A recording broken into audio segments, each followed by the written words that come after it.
I'm Chad Ruthermond, And I'm Andy Kinnick. and welcome to NOCLIP Pocket. It's not what you sell, it's about what you stand for. Today, we're going to be talking about The Beginner's Guide, which was released on PC and computer platforms, I'll say, in 2013 and was developed by Davey Wreden. Davey Wreden, most people would be... If you are familiar with the name Davey Wreden, it is likely because he is the person behind the Stanley Parable, which is at this point, talked to death indie game from, I think a couple years prior. I think it came out in like 2010 or 2011, in which he attempts to bend sort of like the traditional video game like narrative formula by just taking a very small area and giving you a huge number of paths to go through. In the beginner's guide, Wreden has made a single path with a whole bunch of different... I mean, the narrative conceit is that they're games, but like a lot of different small areas with different mechanic sets to work through. So it's very different in the same way that Stanley Parable is, but it is different in also a different way. Yeah, they have very different focuses, but they're both very meta concepts. The Stanley Parable feels like more of a sandbox, and this feels like more of a prescribed narrative thing. Yeah. Both are narrative games, but the defining feature of the Stanley Parable is the way that you could branch the narrative, whereas with the Beginner's Guide, it is more like it's a set narrative, and it's more of what you can take from it. It's like an exploration, I would say, of like the game narrative and mechanical idea, except it's very narrative focused, so it even abstracts the game part of it outside to the point where it's talking about the development of the games as you're going through it. Yeah, it's very much a game developer's game. Yeah. In a way, the same way that like the Magic Circle is, where it's like, this is a game that's like kind of about game development, but it's more of a personal narrative than that. Yeah. It's one of the first things he talks about is how Davey met this guy named Coda at a game jam. So it has that kind of, I met this other game developer and, we interacted through this guy's games. Who he like only ever refers to by his like internet handle essentially as well, which is a whole other thing that like I think coming in with no knowledge of games would be like the most unreadable thing. Yeah. Well, I had plenty of knowledge of games. I knew nothing about this game. I actually didn't even know it was this old either. I thought it was more recent than that. But I went in totally blind and fell for the premise like pretty hard for a decent chunk of the game. It's a lot like the movie The Fourth Kind, where I went in not knowing anything about it and kind of fell for the shtick. And then in retrospect, it felt like it should have been really obvious the whole time that it wasn't real. When you said fell for there, I'm going to be honest, and I assume that you meant in love with, not Oh, no. was tricked by. I was tricked by, not in love with. But no, I totally like bought the narrative conceit here, and I was wondering, I was pretty sure you knew the whole time that it wasn't a real thing. Yeah. So I was curious as to like what that experience is like. Yeah, so the reason that I got this game in the first place, I did not know it came out, much like seemingly... I mean, admittedly, I was a little bit disconnected from the indie space when this came out. Like, I was playing games, but then also I was in school, and school took up a lot of my time, so I didn't end up playing, like, everything that I heard of. But I was made aware of this game, or at least was made aware that it was something worth looking into, listening to Davey Wreden himself talk about it. If I'm not mistaken, it was on Designer Notes, Steve Gaynor's podcast, that he does an interview with him.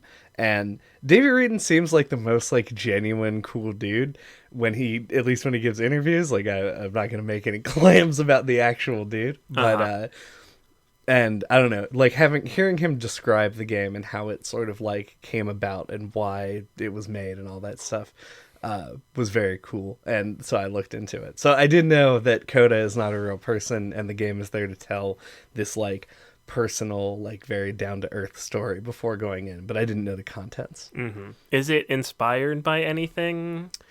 Not that I'm aware of. Okay. Other than like, I think like the idea of making games professionally weighing on people, being like a theme in this game is something that probably inspired the actual narrative. Because you hear a lot about like the games industry in development specifically has like some of the highest turnover of professions because it's just a very stressful job to have.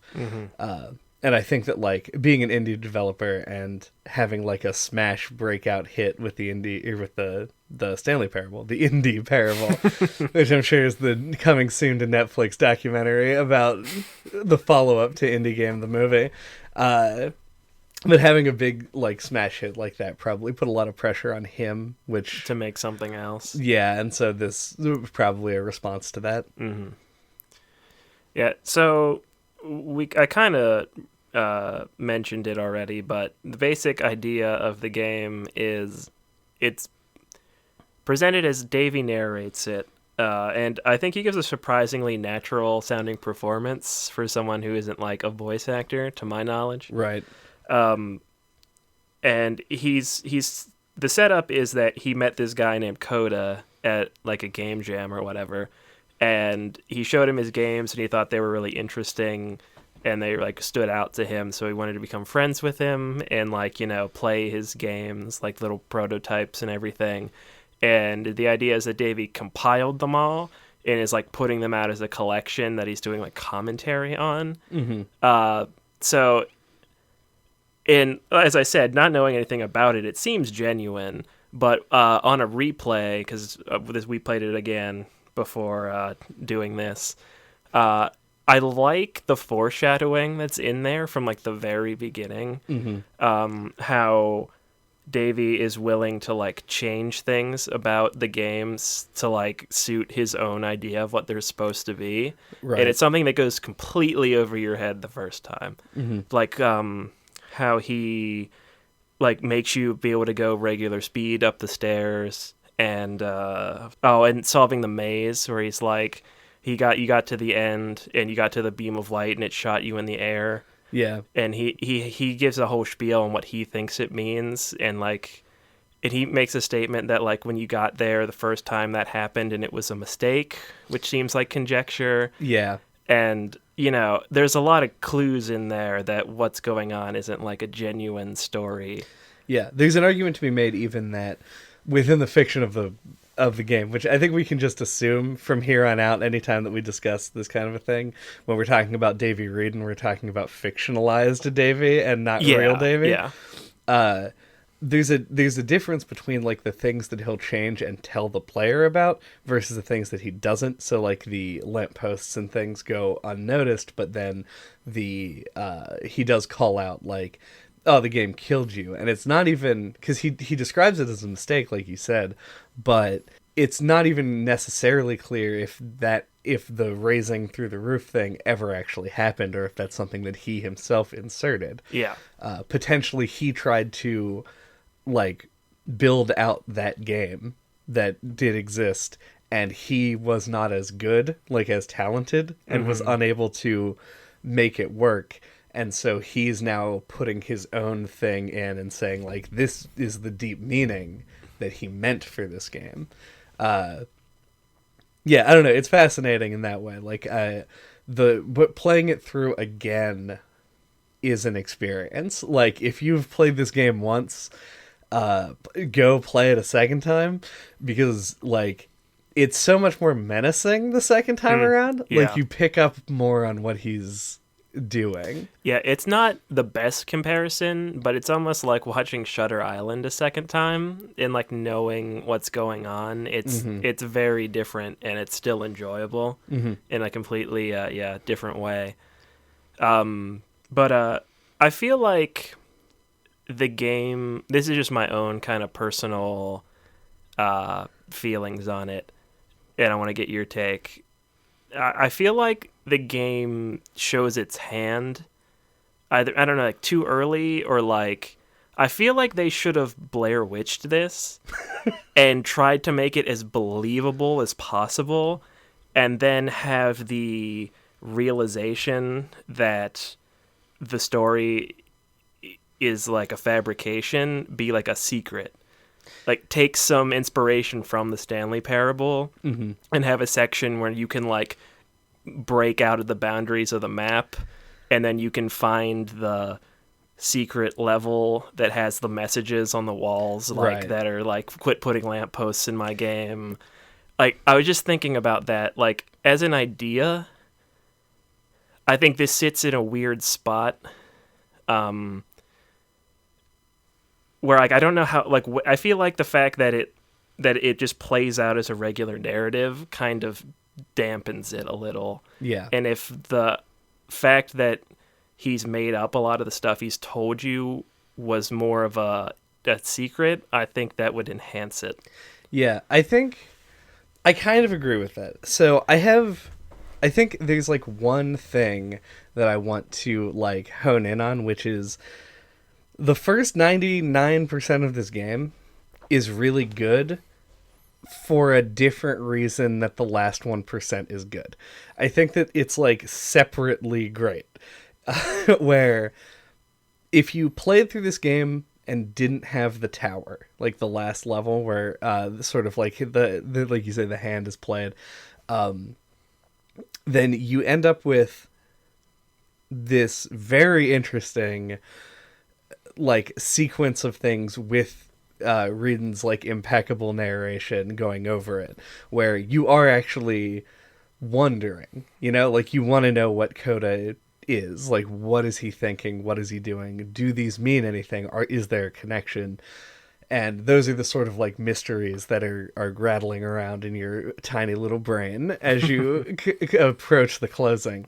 But the thing about the end of the game is it is a plot twist, because there isn't a whole lot that's leaked into the early parts of the game to clue you in. I think that if there was better foreshadowing, not necessarily better in like a objectively good, but like something that was easier to pick up on, to know that maybe something was wrong, not with Coda, but with Davey. Right.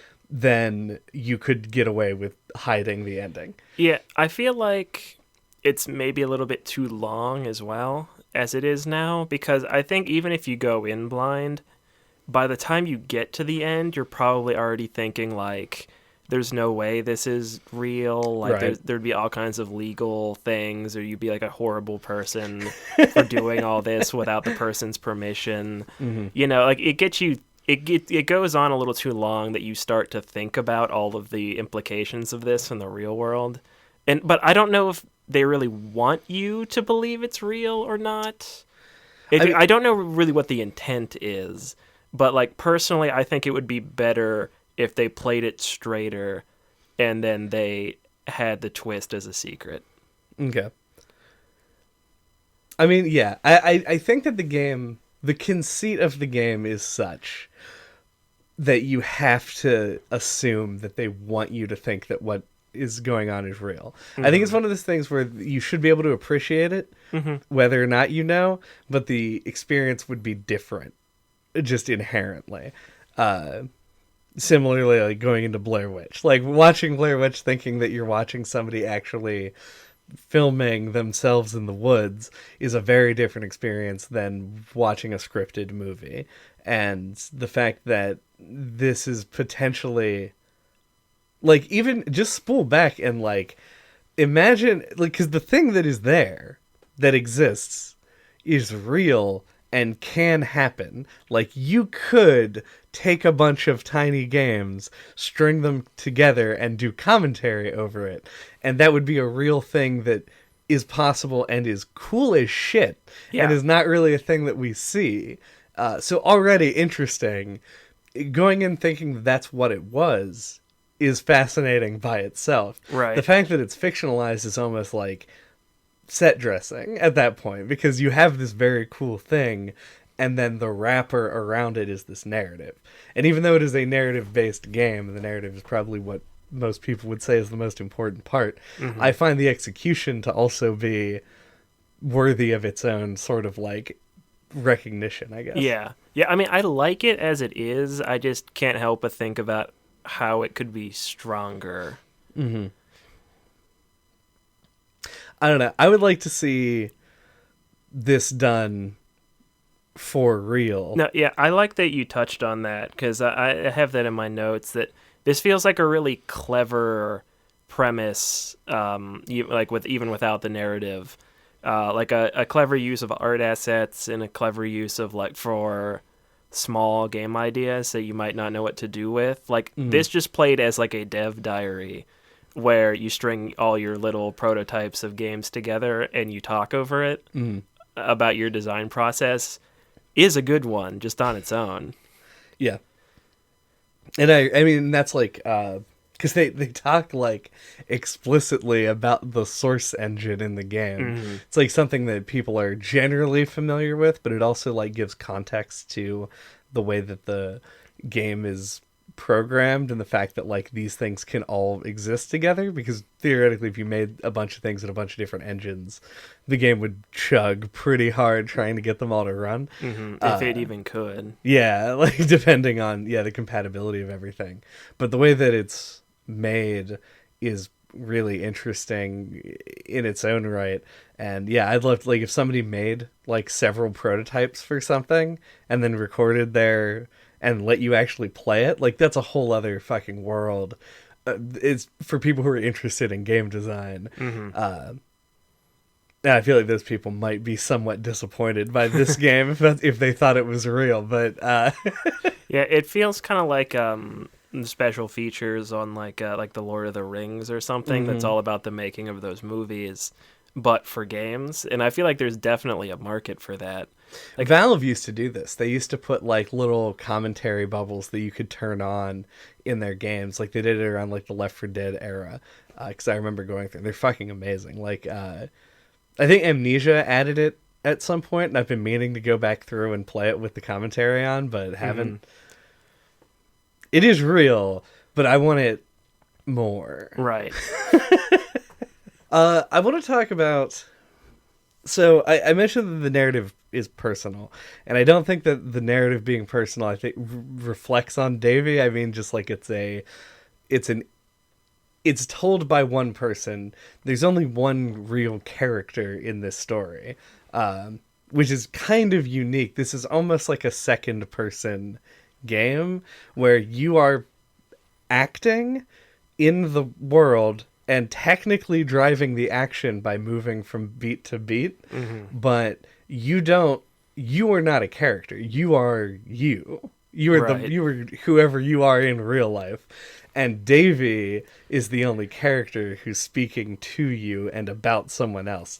So it's very interesting in that way.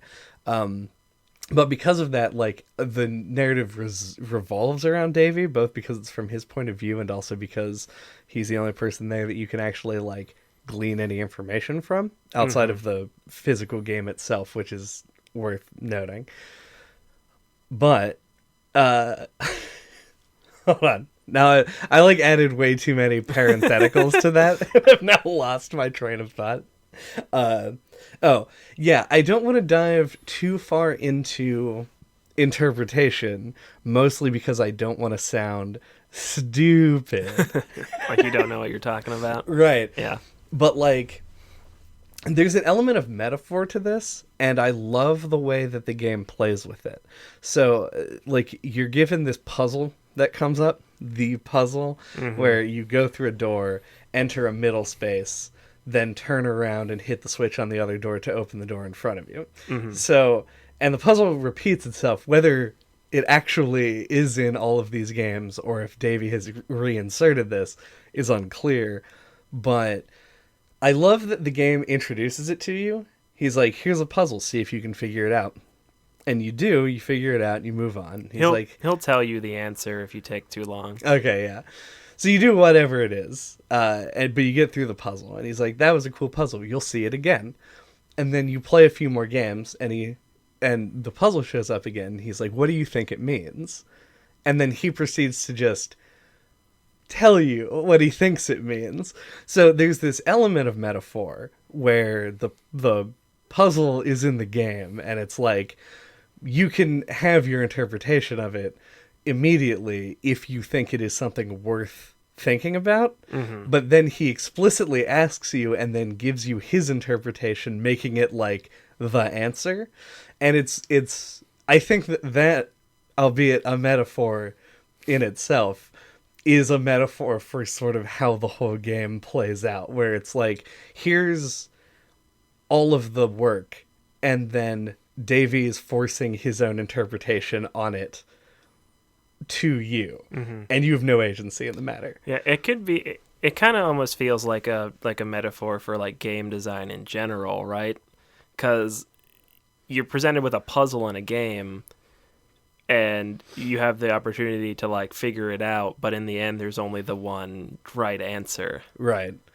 I can see that, and like there's a lot of like sub themes sort of like meshing in with this.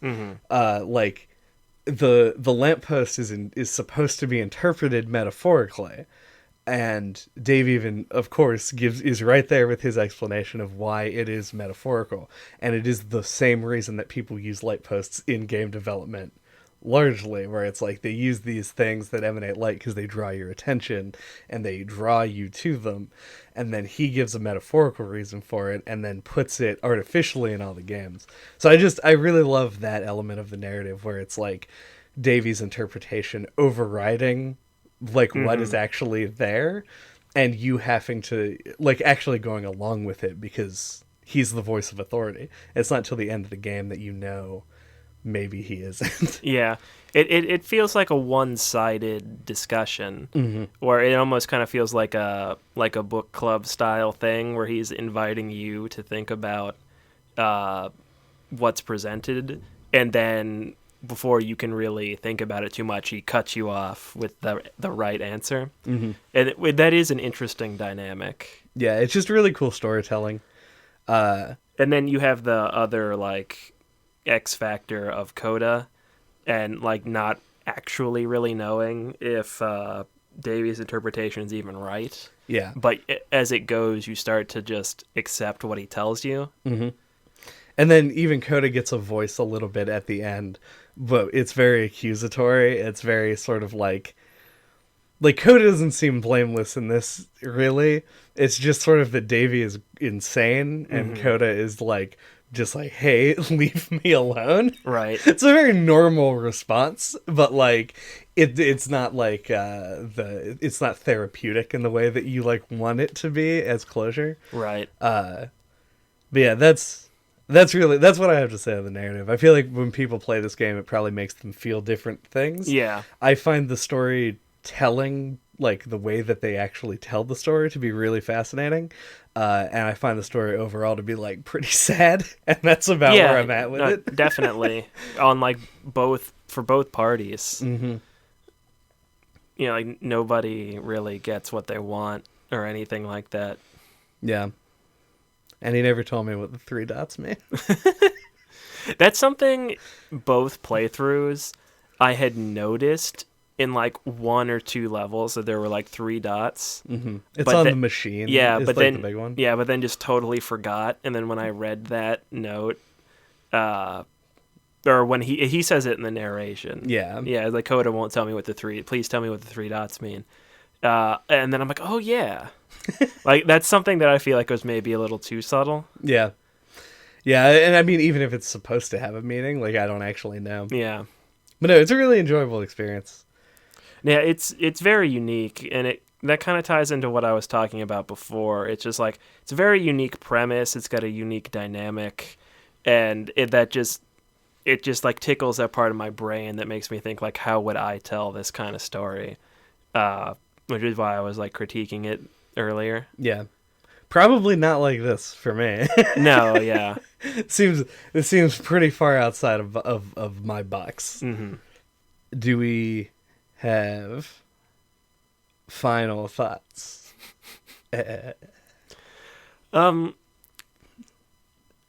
So, as we mentioned in the beginning, this is from the same developer as the Stanley Parable. And I like the Stanley Parable quite a bit. And I like this game too, but they're, as we said, very different. But I think they're both just as interesting. I think that this guy is probably like an underrated or underappreciated developer. I feel like his games are like there's a lot said about indie games and like particular developers about how they like are able to take a focused premise or do something different that a AAA studio wouldn't do. And I feel like this Davey Wreden is like one of the better examples of that. Like he does it really successfully and is actually doing different stuff. And for the most part, I think he's been really successful with it. I think both of these feel like high-minded premises that could be like masturbatory or kind of fall on their face in the hands of somebody else, but he actually turned them into something really interesting and worth playing to anybody that's like interested in games. I feel like the casual player might not like this stuff as much, but if you spent any kind of significant amount of time playing games, I think you would like this a lot. And yeah, I think those are my final thoughts. It's for the hardcore only. Yeah. Casual babies, keep out. Only for pro elite gamers. No, yeah. I also want to mention the Stanley Parable in my final thoughts and don't want to compare them too much because I feel like this game probably lives in its shadow a lot. But what I want to say is basically I actually like this game a little bit more than the Stanley Parable. It's a lot easier to sort of like immerse yourself and drive a linear narrative in a game like this. And I just enjoyed the story it was telling a lot. Stanley Parable has a lot of sort of like go around here, do this part over again, do it, but with this little twist. And it's fun to discover things for a while, but like you're not getting... At no point do you really feel like you get like the full experience. It doesn't feel like it ends. Yeah. And I kind of like the conclusion. And I mean, arguably that's kind of the point of the Stanley Parable, but also whatever, this game's cool. I think my actual final thoughts on the game itself are they managed to take games that by themselves would have been interesting and spin them together in a way to make like a play experience that, while simple, is intriguing, and then added voiceover a la Bennett Foddy in Getting Over It, where you get like insight from the person actually making it, whether or not that's like through narrative or through subtext or through direct speaking, and that all of that just like kind of comes together into this nice, really neat package that sounds shockingly casual for what the eventual like darkness inside is. And we didn't even mention like the stage or the like the cool like landscapes and stuff, like the weird dreamscapes that he plays with. Yeah, there's a nice variety of little locations. And it's like some of maybe this is a personal thing more than like just a genuinely good thing for most people, but I love those like nonsensical landscape indie Steam games, and I've played dozens of them. And just like that aesthetic a lot. So 8 out of 10. IGN.com. Mind blown. Thank you for listening to NOCLIP Pocket this week. What are we talking about next time? I think after the past few episodes of NOCLIP Pocket, I've been having an existential crisis over the fact that we call this series NOCLIP Pocket and haven't talked about a handheld game since like October. So, next time we're talking about Harvest Moon on it was a basic ass Game Boy, right? It's a Game Boy Color game. Okay, Game Boy Color. It's a remake. Okay. So we're playing the remake Game Boy Color Harvest Moon. Yes. Gotcha. And until that time, you can get a hold of us. All of our contact information is on our website at noclippodcast.com or on splattershot.pro. There you can find links to our YouTube, our Twitter, our email if you'd like to contact us directly, and our Discord where you can join in all of the cool discussion that we have. We just put up our 2019 year review awards ceremony, which is a great, amazing piece of art that we've created. So check that out and find out who has the smashiest balls. Yeah. Spoiler alert, it's that Wolfer from God of War. And then talk about it in the episode discussion channel. And smash that like button! Just bottoming out the mic real quick. On this page, I was thinking that Coda meant for you to smash that like button. That's an interesting interpretation because I feel like the first door represents the like button. It's like you watch the video and you enjoy it, so you press the like button. Right, and but then the space in between is kind of like the comment section. Yeah, and that's where you realize that the community for the NOCLIP podcast is great too. So you turn around to go back to look for more videos, and what do you see? Is that subscribe button. And you smash it, which opens the door behind you. Right. Which leads to the bell to join the notification squad. Coda always ended his levels with a bell. Alright, that's my favorite one in like a year.